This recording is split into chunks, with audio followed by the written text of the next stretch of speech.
Hey, we're finishing up our first like full day on this like beekeeping tour. So the way that it's like been working is like this morning we checked out of our hotel and we had to pull our bags to this meeting place where everybody that is on this hive tour is meeting. So we pulled our bags across all these cobblestones and up to this spot, which is like a cable car basically. So it's like you get there, and we were supposed to go all the way to the top of this mountain, but it was like super overcast, super cloudy. So the idea was we were going to meet with the beekeeper up at the top of the mountain, and he was going to do a presentation, and then we were going to have lunch up there.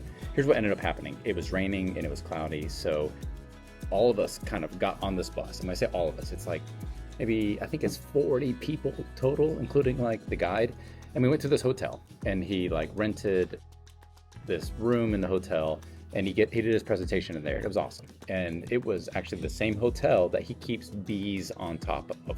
So he was our guide for today, and he was like awesome. So he presented to this group, and we learned all these things about like beekeeping in Norway, as well as like his operation. So we learned things like this, like Norway does not like sugar. So they will, all the sugar that is purchased in Norway gets like a third of it is like for taxes. You pay a lot of taxes in Norway. But if you're a beekeeper, you can buy the sugar, and then you can get a rebate on those taxes, because Norway really loves supporting its small farmers and its beekeepers.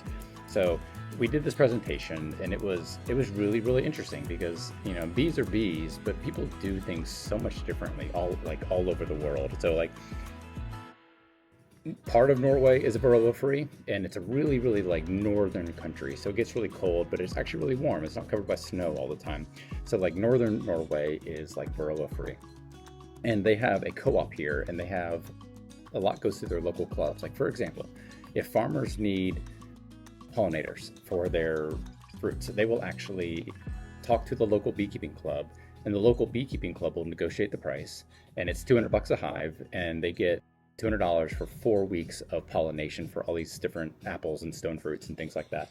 And the bee club will actually like have a lottery for who is going to win those contracts and go and pollinate, which is kind of cool. Like he described the people in the beekeeping group not as they're not competitors, but they're more like partners. So like kind of in the US, like sometimes beekeepers look at each other like we're all competitors, we all have our secrets, and we don't want to share these things. And that's really kind of not the case here in Norway. So they have like these local beekeeping groups, but then they also have this like national co-op, and that co-op is the one that supplies like all the equipment. They'll buy honey at like a negotiated price from any beekeeper. If you want to be a beekeeper, you have to go through a certification course. Like you can't keep bees. I guess you can keep bees without asking, but you can't sell honey. You can't participate in any of the like the government type of and local beekeeping club type events unless you get the certification on how to take care of your bees.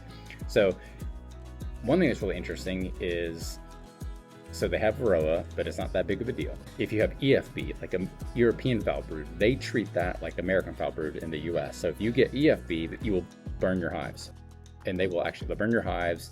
They'll like take your equipment, and then they'll like sanitize your car as well. So they do all these things, but then they will give you money. So like if you have a bad year, or they have to burn your equipment or whatever, they'll like reimburse you like 70% of the cost of that equipment, so that you can buy new equipment. I was talking to him earlier today, and we were talking about queens and orca whales and salmon fishing and whatever, which is they have all those things up here. So they said that if he buys a queen, it's $150, and that's just what the price is up here if you want to buy queens. So I thought that was interesting. So we did this presentation. It was really great, really remarkable, really interesting, answered the questions really well.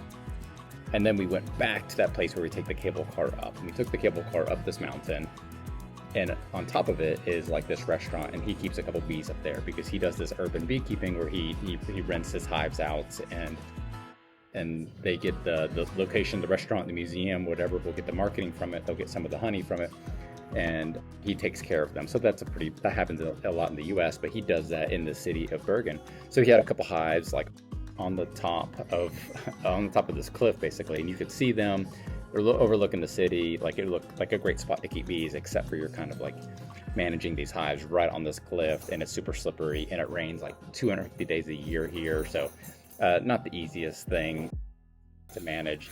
So they have a couple different crops during the year, but one they will clear cut forest here, and then like fireweed honey or fireweed will kind of grow up, and they will actually like make a crop off of that. So Norway manages their forest really, really well, and they will like burn their forests on purpose, and then they'll let fireweed come up, and that's obviously great for the beekeepers. So they just like this whole area is like heavily managed, which is kind of interesting. So we had lunch up there at the top of this mountain, and then we got on this bus, and then we drove for like 4.5 hours today, long bus ride today. So we took this bus ride, and then rode for a couple hours, and then we got on a ferry, drove the bus onto a ferry, and took about a 45-minute ferry cruise, and then got back on the bus and drove for like another 45 minutes, and then got on another ferry. So we had 2 ferries today, and then that took us to all these different islands, and then we took a couple tunnels that went 850 feet under the surface of the water. And that's a little interesting. I don't feel like I've ever been so far underground in a moving vehicle like that. That's strange, but a bunch of tunnels, and they all go that deep. So we went through all those things and finally got to our hotel, and I couldn't tell you the name of the city that we're in, but we got here and the whole group had dinner. So like I've had like meals with people from Germany, people from the UK, and then a guy from New Zealand as well. So there's a whole bunch of beekeepers here from all over the country. There's researchers, there's just 5 like hobby beekeepers. There's like people like myself.